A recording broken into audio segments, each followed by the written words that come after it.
नमस्कार दोस्तों, मैं विनय शर्मा, वास्तु एक्सपर्ट और एस्ट्रोलॉजर, आप सभी का अपने चैनल में बहुत बहुत स्वागत करता हूं और आशा करता हूं कि आप सब स्वस्थ होंगे और सुरक्षित होंगे। दोस्तों, हम एक सीरीज चला रहे हैं कि धन हमें कहां से आए या धन प्राप्ति के उपाय। दोस्तों, यूं तो धन प्राप्ति के बहुत सारे तरीके हैं, बहुत सारे उपाय हैं। वास्तु में अलग हैं, ज्योतिष में अलग हैं, न्यूमरोलॉजी में अलग हैं, स्विच वर्ड में अलग हैं, एंजल्स नंबर में अलग हैं। मैं आपके लिए जितना हो सके यथासंभव, जहाँ से जो भी पॉसिबल है, जो मुझे जानकारी प्राप्त है, और मैं और आपके लिए जानकारियाँ इकट्ठी करता रहूँगा और लेके मैं आता रहूँगा। जब तक ये सीरीज चल सकती है मैं तब तक आपके लिए चलाऊँगा। दोस्तों, इतनी सारी विधियों की ज़रूरत इसलिए पड़ती है कि हर विधि सबके लिए नहीं बनी है। किसी को कुछ अच्छा लगेगा, किसी को कुछ अच्छा लगेगा, किसी को कोई उपाय बहुत अच्छा रिजल्ट देगा, किसी को कोई उपाय अच्छा रिजल्ट देगा। जिस तरीके से आप रोज अलग अलग खाना खाते हैं, अलग अलग कपड़े पहनते हैं, ठीक उस तरीके से आप इन उपायों को करके देखिए, आपको रिजल्ट मिलेगा। आपके लिए भी कोई ना कोई मंत्र बना होगा। हर कोई वास्तु नहीं समझता, हर कोई ज्योतिष नहीं समझता। जो वास्तु और ज्योतिष नहीं समझता, बहुत आसानी से वो स्विच वर्ड और एंजल नंबर या बीज मंत्रों को बहुत आसानी से वो कर सकता है। और जो लोग थोड़ा ज्योतिष समझते हैं, वास्तु समझते हैं, वो मेरे ज्योतिष और वास्तु के उपायों को आसानी से कर सकेंगे। आज हम बात करने वाले हैं शुक्र ग्रह को लेकर। साधारण सी बात है, इसके लिए आपको बहुत ज़्यादा ज्योतिष जानने की आवश्यकता नहीं पड़ेगी। एक साधारण आदमी भी मेरी बात को समझ लेगा। शुक्र ग्रह ज्योतिष से जुड़े हुए जरूर हैं, लेकिन फिर भी मैं इसे बहुत सरल करके आपको दैनिक जीवन से आपको मैं जोड़ के मैं बताता हूँ। हम शुक्र ग्रह की बात क्यों कर रहे हैं? क्योंकि ग्रहों में जो धन का ग्रह है वो है शुक्र। क्योंकि हमने हर ग्रह को अलग चीज़ों से जोड़ा है। गुरु जो है वो ज्ञान है, तो इसलिए हमारे वो गुरु हैं। सूर्य हमारे पिता हैं, चंद्रमा हमारी माता है, बुध हमारे बच्चे हैं। इस तरीके से हमने सबको अलग अलग डिफाइन किया है। तो शुक्र जो है, शुक्र लक्ष्मी का स्वरूप है, जो धन का जो कारक ग्रह है। जैसे नेम फेम का कारक ग्रह सूर्य होता है, उसी तरीके से मन की भावनाओं का जो ग्रह होता है, संवेदनशीलता का जो ग्रह होता है, हमारे विचारों का जो ग्रह होता है वो चंद्रमा होता है। ठीक ऐसे ही धन के लिए, भोग के लिए, विलास के लिए, लग्जरी के लिए, सुख साधन, सुख वैभव, जिस भी तरह का वैभव होता है, गाड़ी घोड़ा मकान, ये सब चीज का कारक जो होता है वो शुक्र होता है। शुक्र ग्रह की जो देवता हैं, जो देवी हैं, वो मां लक्ष्मी है। और शुक्र ग्रह अपने आप में सौंदर्य का ग्रह है, सुंदरता का ग्रह है।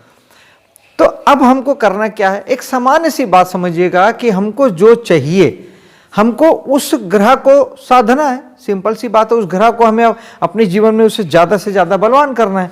अगर आपको ज्ञान चाहिए तो आपको बृहस्पति के पास या गुरु के पास जाना पड़ेगा। गुरु को आप साधेंगे, गुरु ग्रह की ऊर्जा को बढ़ाएंगे तो गुरु ग्रह आपको ज्ञान देंगे। आपको प्रेम चाहिए, वैभव चाहिए, सुख चाहिए, विलास चाहिए, लग्जरी चाहिए, पैसा चाहिए, धन संपत्ति चाहिए, तो शुक्र ग्रह को आपको साधना पड़ेगा। क्योंकि शुक्र प्रेम के भी, नैसर्गिक प्रेम के जो कारक ग्रह है वो शुक्र है। जो बिल्कुल निश्चल निस्वार्थ जो प्यार होता है वो शुक्र का होता है। और जो माया होती है, जिसे जो भटकाती है, वो वाला जो है वो राहु के पास है, जिसे हम एक्चुअली में माया ही कहते हैं। जो मोह पास में बांधती, मोह, एक्चुअली मोह शब्द सही है, मोह में जो बांधे वो राहु है। लेकिन प्यार जो है, प्रेम जो है, विशुद्ध प्रेम, वो शुक्र है। तो अब किन किन तरीकों से हम अपने जीवन में शुक्र ग्रह को बलवान कर सकते हैं? और जैसे जैसे आप अपने शुक्र ग्रह को बलवान करते जाएंगे, उस तरीके से आपके जीवन में धन, वैभव, समृद्धि, सुख, सब कुछ आगमन चालू हो जाएगा। आपने अभी अभी कुछ दिनों पहले अखबार में अभी न्यूज़ पढ़ा होगा, नाम मैं भूल रहा हूँ, और इसके पहले भी आपने कई न्यूज़ पढ़े होंगे, कई इस तरह के आप समाचार से अवगत होंगे कि बहुत बड़े जो धन कुबेर हैं, अभी अभी हाल में 2-3 सालों में ऐसा बहुत हुआ है कि जो बड़े बड़े धन कुबेर रहे हैं, उन्होंने अपनी पत्नी को तलाक दिया या डिवोर्स दिया, और उन्हें अपनी संपत्ति का आधा यानी हजारों करोड़ रुपए उन्हें अपनी पत्नी को तलाक के एवज में उन्हें देना पड़ा। आप सब ने पढ़ा होगा, आप सब ने सुना होगा, टीवी में, पेपर में, शक में ये सब सुर्खियां बनती थी। अभी हाल के में एक घटना है जो सुर्खी बनी कि उसे अपने 60 या 70% उसकी पत्नी ने उससे मांग की है, और उसे हजारों करोड़ रुपये देने को भी तैयार हो गया है अपनी पत्नी को। मुझे नाम अभी याद नहीं आ रहा। तो इस तरीके से, तो इसका अर्थ क्या? अब शुक्र ग्रह सबसे पहले सौंदर्य का कारक है, अच्छे का कारक है, साफ सफाई का कारक है। तो आप जितने घरों में आप जो देखेंगे, अपने घर को भी आप साफ सफाई रखिए, करीने से रखिए, हर चीज सजा के रखिए, हर चीज व्यवस्थित रखिए। जो घर सुंदर दिखते हैं, जो घर करीने से होते हैं, जो घर साफ सफाई से लवरेज होते हैं, जो घर बहुत अच्छे डेकोरेटिव होते हैं, वहां शुक्र का आगमन या पैसे का आगमन बहुत तेजी से होता है।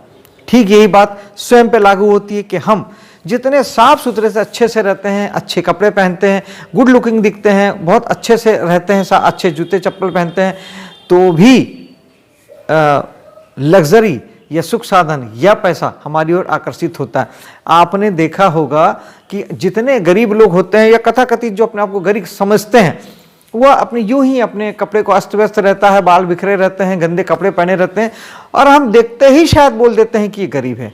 और वहीं एक आदमी, हम कैसे ही देखते हैं, हम कैसे बता देते हैं कि ये धनिक लग रहा है, ये पैसे वाला लग रहा है, उसके कपड़ों से, उसके बालों की बनावट से, उसके शरीर की बनावट से, उसके चलने फिरने उठने बैठने के ढंग से, उसके नजाकत से आप समझ जाते हैं कि ये आदमी धनवान है। जरूरी नहीं कि वो किसी कार से उतरे, हवाई जहाज से उतरे तभी। आप रोड में भी एक व्यक्ति अगर है, एकदम अप टू डेट है, सूट बूट पहना है, बहुत अच्छे साफ सुथरे अच्छे कपड़े पहना है, गुड लुकिंग सुंदर लग रहा है, इतने तो आप समझ ही जाते हैं कि ये आदमी कम से कम संपन्न वर्ग से आता है। बहुत फर्क पड़ता है, बहुत फर्क पड़ता है। आप एक गरीब की भांति एक अपना भेष बनाइए और किसी की दुकान में जाइए, तब दुकान वाले का व्यवहार आपके साथ देखिए, और वहीं एक आप अच्छे कपड़े पहन के, सूट बूट पहन के आप ही वो व्यक्ति हैं, और आप जाइए किसी दुकान में, उसी दुकान में जाइए और उसका व्यवहार देखिए, आपके प्रति व्यवहार बदल जाएगा। इसका अर्थ ये है कि चीज़ें काम करती हैं। जब एक व्यक्ति आपको कपड़ों से अंतर करना जानता है, तो क्या ये प्रकृति, क्या ये ब्रह्मांड, क्या ये शुक्र ग्रह ये अंतर करना नहीं जानते हैं। जब आप अपने आप को बहुत अच्छे से रखते हैं, सजा के रखते हैं, संवार के रखते हैं, अच्छा सुंदर बना के रखते हैं, तो प्रकृति इस बात को समझती है कि आपको ये चीज़ें चाहिए। प्रकृति इस बात को महसूस करती है कि ये आपको पसंद है, आप ऐसा रहना चाहते हैं, आपको यही चीज़ें चाहिए, तो फिर प्रकृति आपको फिर और वो सारी चीज़ें देती है। और जब इन चीज़ों को आप अवॉइड करते हैं या आप खुद जानबूझ के आप गरीब बने रहते हैं, अपने आप को गरीब बना के रखते हैं, फटे चीरे कपड़े पहनते हैं, आप अपने आप को गरीब समझते हैं और वैसा गरीब बनते हैं, पहनते हैं, तो फिर आप वैसे ही बने रहते हैं। प्रकृति बोलती है तथास्तु, आपको शायद यही सारी चीज़ें चाहिए। ये बहुत मैटर करता है।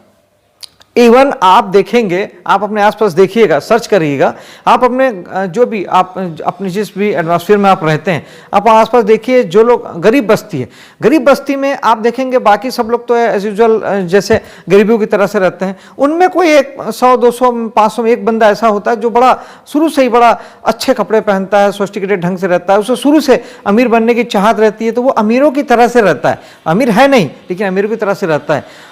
और लॉन्ग टाइम में वो कुछ समय के बाद जब आप देखेंगे कि वो आदमी सचमुच में अमीर बन जाता है, आप कहीं भी देख लीजिएगा, ये उसके अवचेतन मन को ब्रह्मांड प्रकृति हमारी पकड़ती है। तो सबसे सर्वप्रथम साफ सुथरा रहना सीखिए, अच्छे कपड़े पहनना सीखिए, अच्छे से रहना सीखिए, अपने आप को अमीर समझिए, अपने आप को धनवान समझिए, तब फिर ये चीजें काम करती है। ये तो हो गया रहन सहन की बात। अब दूसरी जगह आते हैं। शुक्र स्त्री जाति का कारक है। अगर आप जाने अनजाने किसी भी रूप में स्त्री जाति का अपमान करते हैं या स्त्री जाति को दुख देते हैं या तकलीफ देते हैं, चाहे वो माँ के रूप में हो, बहन के रूप में हो, पड़ोसी के रूप में हो, प्रेमिका के रूप में हो, पत्नी के रूप में हो, आप कभी धनवान नहीं बन सकते। और अगर आप पैदाइशी धनवान हैं तो वो संपत्ति आपकी चली जाएगी। अब आपको याद आएगा जो मैंने सबसे पहले उदाहरण बताया था कि अरबपति खरबपति लोगों को तलाक में अपनी पत्नियों को आधा हजारों करोड़ की संपत्ति देनी पड़ती है। एक सेकंड में उन्होंने पत्नी को छोड़ा और हजारों करोड़ की संपत्ति उनकी चली जाती है। इससे बड़ा दुर्भाग्य और क्या हो सकता है। उस 1000 करोड़ में हमारे जैसे लाखों लोग पल सकते हैं, पूरी जिंदगी खा सकते हैं, रह सकते हैं। उतने 1000 करोड़ रुपए एक सेकंड में चला जाता है।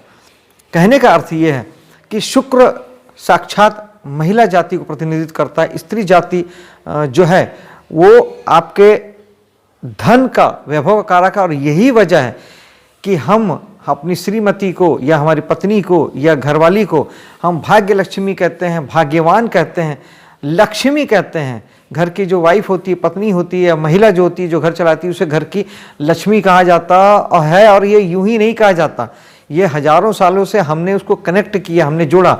हमको सामान्य रूप से लोगों को ये पता था कि शुक्र ही धन के कारक हैं और शुक्र ही लक्ष्मी है, तो लक्ष्मी और शुक्र एक ही बात है। तो कहीं ना कहीं लक्ष्मी का अपमान जब आप करते हैं एक पर्सन के रूप में, जैसे अगर आप पिता का अपमान करते हैं तो सूर्य आपको कभी अच्छा नहीं होगा, कभी अच्छा फल नहीं देगा। आप बच्चों को तकलीफ देते हैं, बहन बेटी को तकलीफ देते हैं तो आपको कभी बुध अच्छा नहीं होगा। आप लेबर क्लास गरीब लोगों को तकलीफ देते हैं तो शनि कभी आपको अच्छा फल नहीं दे सकता। इसी तरीके से माँ को तकलीफ देते हैं तो चंद्रमा कभी अच्छा फल नहीं दे सकता। जब आप स्त्री जाति को तकलीफ देते हैं वो शुक्र आपको कभी अच्छा नहीं फल देगा। पैसे कभी नहीं आएंगे, संपन्नता कभी नहीं आएगी, या जो होगी वो भी चली जाएगी या उसमें कमी आ जाएगी। आपका बहुत अच्छा भाग्य है तो चीज़ें रहेगी, लेकिन फिर भी कहीं ना कहीं आपके जीवन में वो प्रेम नहीं रह जाएगा। शुक्र प्रेम के भी कारक हैं, सुख नहीं रह जाएगा, बस चीज़ें बच जाएगी आपके जीवन में। सुख, शांति, खुशी, ये जो सारा शुक्र की जो चीज़ें हैं, लग्जरी, वैभव, ये सब आपके जीवन में नहीं होगा दोस्तों। इसके बाद हम कुछ ज्योतिषी बात करते हैं। अब शुक्र को अगर आप और बेहतर करना चाहते हैं तो शुक्र की चीज़ें जब हम दान में देते हैं या हम उसे बांटते हैं तो प्रकृति का नियम है, हम जो देते हैं वो हमें कई गुना लौट के आता है। जब शुक्र की चीज़ों को दान देंगे तो ग्रह शुक्र बलवान होता है और इससे वो चीज़ें हमारी तरफ और अट्रैक्ट होती हैं, आती हैं। जैसे दही होता है, दही शुक्र की चीज़ें, खट्टी चीज़ें शुक्र की चीज़ें, दही का दान शुक्र को बलवान करेगा। कपड़े जो होते हैं वो शुक्र की चीज़ें हैं, जूते, चप्पल और ख़ास तौर पे जो आपके इत्र, परफ्यूम, लग्जरी आइटम जो भी होता है, बहुत कलात्मक या आर्टिस्टिक चीज़ें होती है, बहुत सुंदर डेकोरेट, कुछ सजाने और सुंदर बनाने की चीज़ें होती हैं। इन चीज़ों का जब आप दान करते हैं किसी गरीब को तो इससे आपका, गरीब को दान करने से शनि तो ठीक होता ही है, शुक्र एट ए टाइम ठीक होता है और आपके जीवन में भी सुख, वैभव, विलासिता और बढ़ती चली जाती है। इसलिए आप देखेंगे कि विप्रो के हेड को देखिए या इस तरह के और धनिक लोगों को देखिए जो अपने जीवन में बहुत सारा पैसा, हजारों करोड़ रुपए ये दान में दे देते हैं। तो जब दान में देते हैं तो क्या दान में देते हैं? पैसा। फिर वो पैसा मल्टीपल होकर कई हजार गुना होकर फिर वापस उनके पास आ जाता है, क्योंकि धन देते हैं, धन आ जाता है। तो आप जो देंगे वो लौट के आएगा, कभी कम नहीं पड़ता उनके पास, वो और आ जाता है। यही रीज़न है कि जो बालाजी भगवान है या शिरडी साईं बाबा में आप देखिएगा गुप्त दान दिया जाता है, लोग गुप्त दान देते हैं। गुप्त दान की रीज़न ही यही है कि वो हजारों करोड़ रुपए इधर दान देते हैं और उससे कई गुना फिर बढ़ के फिर उनके पास आ जाता है। ये चीज़ें होती है। तो आप शुक्र ग्रह को दान के माध्यम से ठीक कर सकते हैं। स्त्री जाति को प्रेम देके, सम्मान देके। अब आज के बाद से मैं आपसे ये एक वादा लेना चाहता हूँ कि आप अगर धनवान होना चाहते हैं सचमुच में, इवन मान लीजिए कि आपकी जीवन साथी के साथ आपकी नहीं पटती है, ठीक है, कोई बात नहीं, नहीं पटती है तो नहीं सही, उनको आप उनके हाल पे छोड़ दीजिए। लेकिन आप अगर उन्हें प्यार नहीं कर सकते तो उनसे झगड़ा भी मत करिए, आप उनको न्यूट्रल छोड़ दीजिए, तटस्थ हो जाइए। उनके प्रति कोई निगेटिव भावना मन में मत रखिए, मन को साफ कर लीजिए। ठीक है, कहीं कुछ समझाना है, कहीं कुछ गलती हो गई, वहाँ पे आप जो दो बात बोल लिए, सुन लिए, अलग बात है, लेकिन मन में बैर भाव मत रखिए, उसके प्रति अपमान की भावना मत रखिए। ऐसा मत सोचिए कि मुझे इसका अपमान करना है, तकलीफ देना है, इसे तकलीफ पहुँचाना है। ये सब चीज़ों से ऊपर उठ जाइए, हट जाइए। फिर आप देखेंगे जीवन में धीरे धीरे आपके, क्योंकि सुख साधन होने मात्र से चीज़ें नहीं होती, अगर आप उसका उपभोग नहीं कर पा रहे हैं, आप उसको एंजॉय नहीं कर पा रहे हैं, तो फिर ऐसा सुख साधन किस काम का? तब उस समय आपके पास मकान या पैसा हो भी सकता है, लेकिन शायद आप उसे भोग ना पाएं, क्योंकि इतना चिंतित हो, इतने परेशान हो, जीवन साथी को लेके इतने उसमें हो, उहापोह में हो, इतने तनाव में हो, इतने कष्ट में हो कि आपके लिए वो मकान, गाड़ी, घोड़ा, पैसा कोई मायने नहीं रखता। आप तो जल रहे हैं उनकी आग में, तकलीफ की आग में। तो ये मैटर करता है, सब चीज़ होना ही महत्वपूर्ण नहीं होता, कहीं ना कहीं है, लेकिन आप मन से तो सारी चीज़ों से दूर हो गए ना, उनसे सारी चीज़ों का सुख आप कहाँ भोग पा रहे हैं? ऐसे होने का क्या सेंस है? किसी के पास अरबों खरबों रुपए हो और वो जंगल में पड़ा हो, उसके पास खाने को भी ना हो, तो वो अरबों खरबों रुपए का क्या वैल्यू? तो दोस्तों आगे से आप एक चीज़ करिएगा कि शुक्र ग्रह को हमेशा साधने की कोशिश करिएगा। अब एक छोटा सा टिप्स मैं इसे वास्तु को लेके भी दे देता हूँ। घर में जो अग्निकोण का स्थान होता है वो शुक्र ग्रह को रिप्रेजेंट करता है, माँ लक्ष्मी को रिप्रेजेंट करता है। तो आप अपने घर के अग्निकोण में, ये बहुत साधारण सी बातें आजकल जनरली लोग समझते हैं, नहीं समझते तो आप अपने घर को, मोबाइल में आजकल सारे कंपास आ गए हैं, मोबाइल में कंपास डाउनलोड कीजिएगा, आपको उसमें दिशाएं पूरी दिख जाएगी, आपको सब दिख जाएगा, उसमें अग्निकोण, ईशान कोण, सारे आपको चीज़ें समझ में आ जाएगी। नॉर्थ दिखेगा, नॉर्थ के आगे इधर आपको पूरब दिशेगा, वहाँ से 90 डिग्री में। अब पूरब और दक्षिण के बीच में जो जगह होती है 45 डिग्री पे, वहाँ से वो आपका अग्निकोण है। तो अग्निकोण में घर पे आप एक लक्ष्मी जी की फोटो जरूर लगाइएगा और उनके वहाँ पूजा अर्चना भी कीजिएगा, अगरबत्ती लगाइएगा। तो यहाँ लक्ष्मी जी आपकी वास्तु से भी आपके वहाँ पर शुक्र और लक्ष्मी जी आपकी ठीक होने लगेगी। अग्निकोण की जगह को साफ सुथरा रखिएगा, वो अग्नि की जगह है, वहाँ जल का वो हिसाब नहीं होना चाहिए, वहाँ जल का आगमन नहीं होना चाहिए, वहाँ नल, पानी की टंकी, इस तरह की चीज़ें, एक्टिविटी, बर्तन धोना, कपड़े धोना, किसी भी तरह की जल की एक्टिविटी वहाँ पे ना हो, जिससे कि आपका शुक्र या वहाँ की अग्नि बनी रहे और शुक्र आपको पैसा दें। विशेष तौर पे जिनके पास भी मंथली इनकम नहीं है या रेगुलर इनकम जिन्हें प्राप्त नहीं होती है, रोजाना जिन्हें इनकम नहीं प्राप्त होती, कहीं ना कहीं उनका अग्निकोण डिस्टर्ब होता है या वहाँ पे पानी का स्रोत होता है, उसे आप साफ सुथरा रखिए, अच्छा रखिए, तब आपको रेगुलर इनकम की प्राप्ति आपको वहाँ से होगी। दोस्तों, मेरे वीडियो को लाइक शेयर कीजिएगा, मेरे चैनल को सब्सक्राइब कीजिएगा। आज के लिए यहाँ तक, फिर मैं आता हूँ आपके लिए अगला वीडियो लेके। तब तक के लिए जय हिंद, जय माता दी।